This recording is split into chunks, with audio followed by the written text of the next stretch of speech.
Olá a todos, estamos iniciando mais um vídeo aqui no canal da Igreja Luterana de Interlagos. Quero conduzi-los hoje à nossa reflexão do sexto domingo após a Epifania. Este domingo, então, dia 16 de fevereiro de 2025. E o texto base desta nossa reflexão é o texto da primeira carta de Paulo aos Coríntios, capítulo 15, versículos 12 a 20.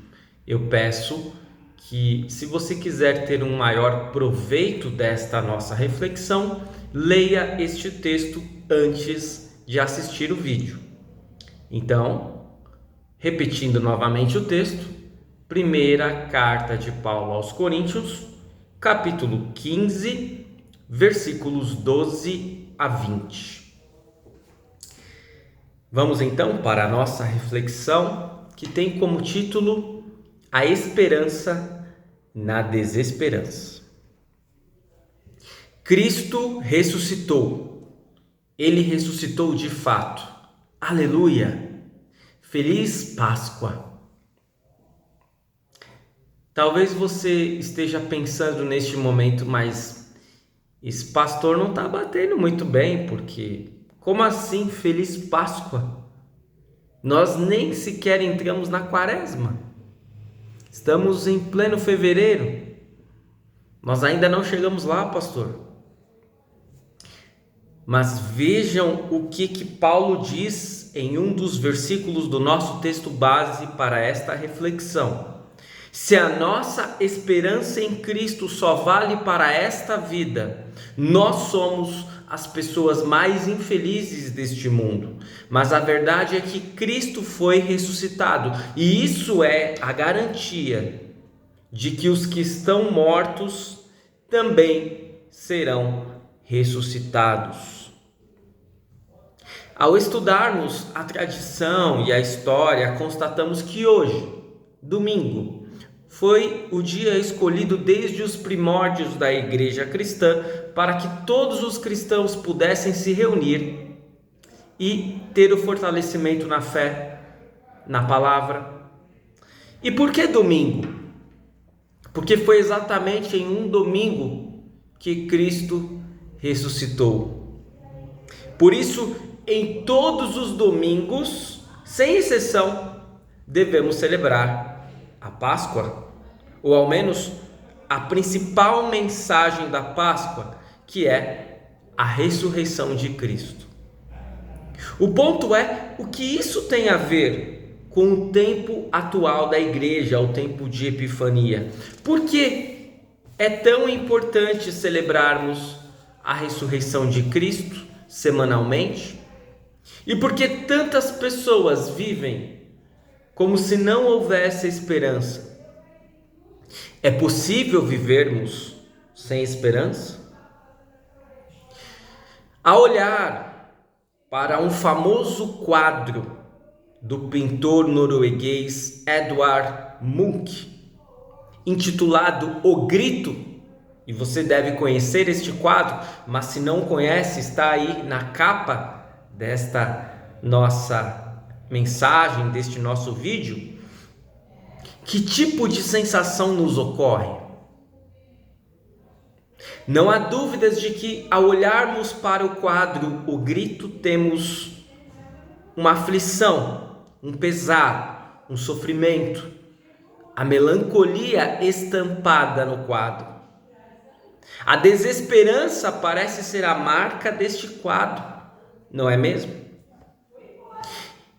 E este quadro foi pintado pelo pintor expressionista norueguês Edvard Munch no ano de 1893. Todo artista não consegue fugir de si mesmo, e em suas obras há claras indicações do que ele estava vivendo. Esse pintor teve uma vida tão sofrida que este quadro parece retratar exatamente toda a sua aflição e desesperança. Vejam só alguns detalhes da vida dele. Com apenas 5 anos de idade, ele perdeu a sua mãe. Sua irmã mais velha passou a cuidar dele e ela era praticamente uma segunda mãe, mas quando ele tinha 15 anos, ela também veio a óbito. Sua irmã mais nova passou a vida inteira em internações psiquiátricas. E uma outra irmã morreu logo depois de se casar. O próprio Munch estava constantemente doente e quando ele resolveu se tornar artista, ele sofreu uma forte oposição do seu próprio pai, que por sua vez também veio a falecer quando Munch tinha apenas 25 anos, deixando ele numa completa pobreza. Sua inspiração para o quadro O Grito veio de um ataque de pânico. Vejamos o que ele escreveu em seu diário um ano antes de pintar este quadro. Estava andando por um caminho com 2 amigos, o sol estava se pondo, quando de repente o céu se tornou vermelho como sangue. Eu parei sentindo-me exausto e me encostei na cerca. Havia sangue e línguas de fogo sobre o fiorde azul negro e a cidade.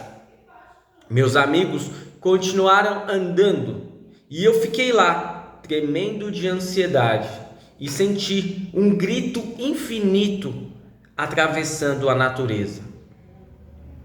A estrada e os amigos não estão distorcidos no quadro, dando contraste entre o desespero do pintor e o que estava ao seu redor. E talvez aqui esteja um dos fatores que pioram ainda mais a condição de quem sofre. Olhar para o lado e perceber que nada se alterou, que as pessoas continuam tranquilas, enquanto você sofre sozinho diante da indiferença dos outros. Eu espero que você não tenha passado por tantas perdas e dores como desse pintor norueguês. Por outro lado, aflição e desesperança parecem nos acompanhar em muitos momentos desta vida, não é mesmo? O grito parece ficar entalado em nossa garganta por muitas vezes. Não há tempo e nem possibilidade de conjecturarmos, de pararmos para refletir sobre a nossa dor, porque precisamos seguir em frente. Mas como seguirmos em frente sem termos esperança? A verdade é que a esperança humana não pode estar baseada nesta vida, e muito menos a esperança do cristão. É como diz o apóstolo Paulo: se a nossa esperança em Cristo só vale para esta vida, nós somos as pessoas mais infelizes deste mundo. E onde a nossa esperança deve estar firmada?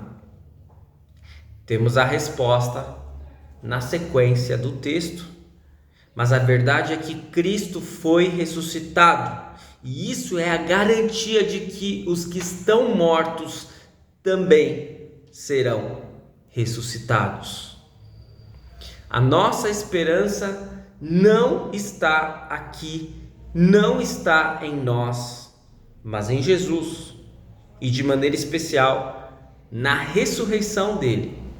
Afinal, esta é a garantia de que, assim como ele venceu a morte e ressuscitou, nós também que cremos nele, nós também ressuscitaremos. E se nós temos a certeza de que o último e maior dos inimigos já foi vencido, como podemos viver desesperançados? Como podemos nos desesperar com qualquer acontecimento que nos sobrevenha?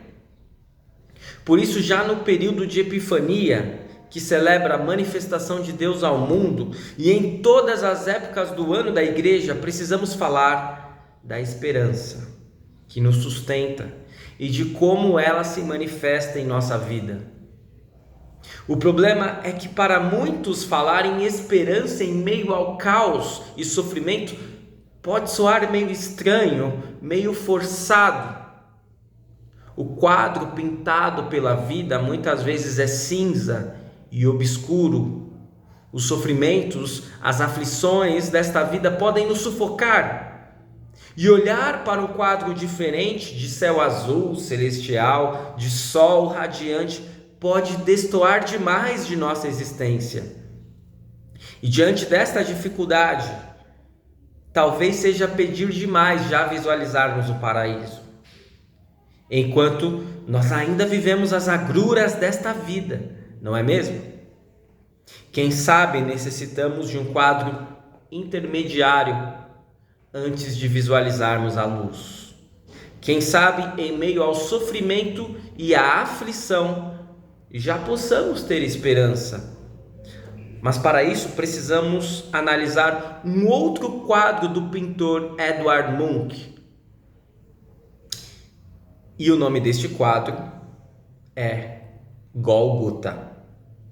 7 anos após pintar o quadro O Grito, Munch pintou um outro quadro com características semelhantes. Afinal, o pintor seguiu seu estilo expressionista. Mas neste quadro não era o sofrimento do pintor que estava em foco.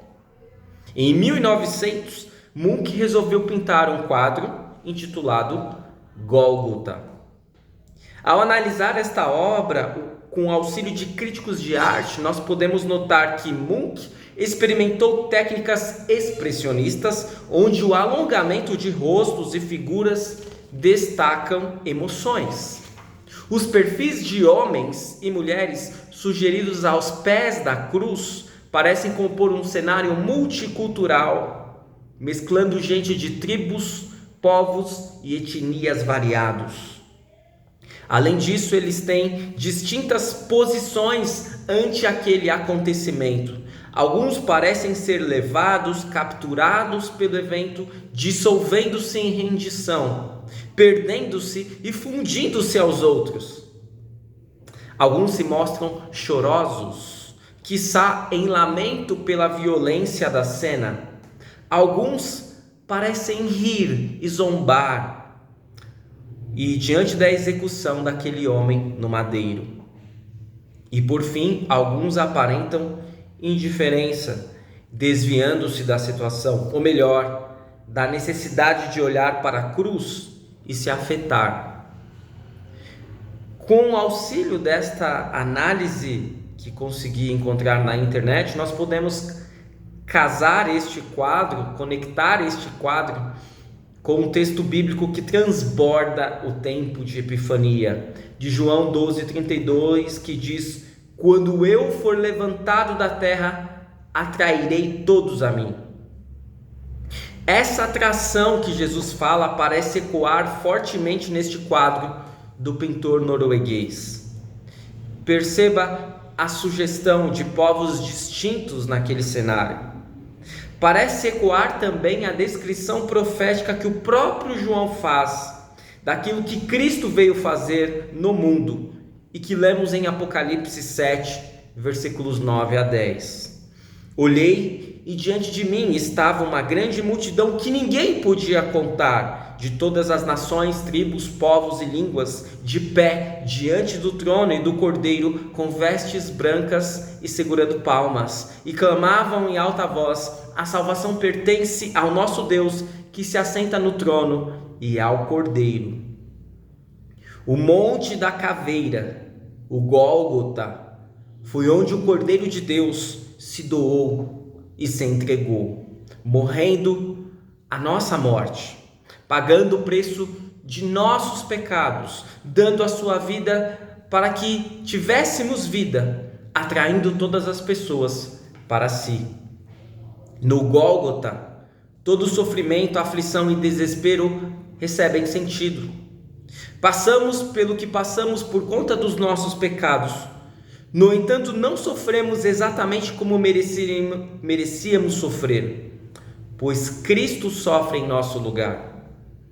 Ele que tinha todo o direito de gritar, não o fez, mas se submeteu à pior das mortes, para carregar toda a aflição e dor que o pecado nos traz. E deste modo, Cristo nos traz esperança em meio à aparente desesperança. A verdade é que se tivermos coragem de parar de olhar para nós mesmos e olharmos para o nosso próximo, perceberemos que a esperança está cada dia mais rara nos olhares das pessoas. Vivemos tempos tumultuados, onde normalmente a luz do fim do túnel parece apenas indicar o farol de uma locomotiva pronta a nos atropelar.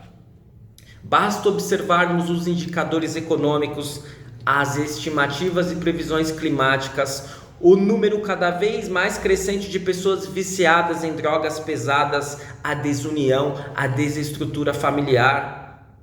Quem pode ter esperanças em meio a uma atmosfera política corrupta e pesada? Quem pode ter esperanças se até o cafezinho está pela hora da morte? Quem pode ter esperanças em um mundo tão tumultuado?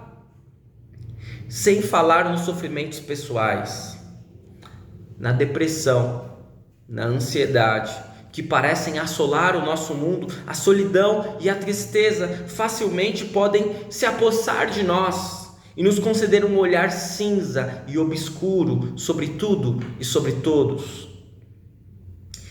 Mas isso não irá ser tão fácil e não iremos nos inclinar tanto à desesperança se soubermos para onde olhar. Ora, Munch, um homem de dores e sofrimentos, ao olhar para si mesmo, pintou o grito. Talvez se alguns de nós pintássemos um quadro retratando nossa vida, possivelmente pintaríamos um quadro muito semelhante ao grito. No entanto, no outro quadro, no Gólgota, temos uma pista importante para não perdermos a esperança e até para encontrarmos a esperança em meio à desesperança. Olhe para a cruz. Na cruz, vemos a carne de Jesus sendo perfurada, o seu sangue sendo vertido. E isso pode nos trazer assombro e pesar, mas na realidade é este cenário de dor e morte que nos traz a verdadeira esperança. Afinal, foi para termos esperança que Jesus se submeteu à pior de todas as mortes, e morte de cruz. E claro, para celebrarmos a vida e ressurreição de Cristo, foi necessário que ele passasse pela cruz. Amados no Senhor, pela fé em Jesus, recebemos muito mais do que perdão e a certeza da vida eterna. Recebemos esperança, já nesta vida, e uma oportunidade de pintarmos um quadro diferente de nossa história. Não significa que não mais iremos sofrer e nem passar por aflições neste mundo, mas significa que saberemos que não estamos sozinhos. Com Cristo ao nosso lado, somos fortalecidos para enfrentarmos toda e qualquer situação e para declararmos a pessoas desesperançadas que há sim esperança, pois temos a certeza de que quando Cristo retornar, não haverá mais morte, nem sofrimento e nem dor. Cristo ressuscitou, ele ressuscitou de fato. Aleluia! Feliz Páscoa! Como todos os domingos podemos celebrar. E enquanto a nossa ressurreição não chega, sejamos agentes da esperança, levando alento e consolo para quem sofre as agruras desta vida, ouvindo seus gritos de socorro e apontando para a cruz de Jesus. É lá que está a nossa esperança, em meio à desesperança. Amém. E a paz de Deus, que excede todo entendimento, guarde vossos corações e mentes em Cristo Jesus. Amém. Espero que esta mensagem tenha feito sentido na sua vida e que Deus te abençoe grandemente. Tenha uma abençoada semana. Continuamos postando vídeos em nosso canal, vídeos semanais. Toda terça e toda quinta teremos vídeos sobre as confissões luteranas para hoje. Continue nos acompanhando. Até o nosso próximo vídeo.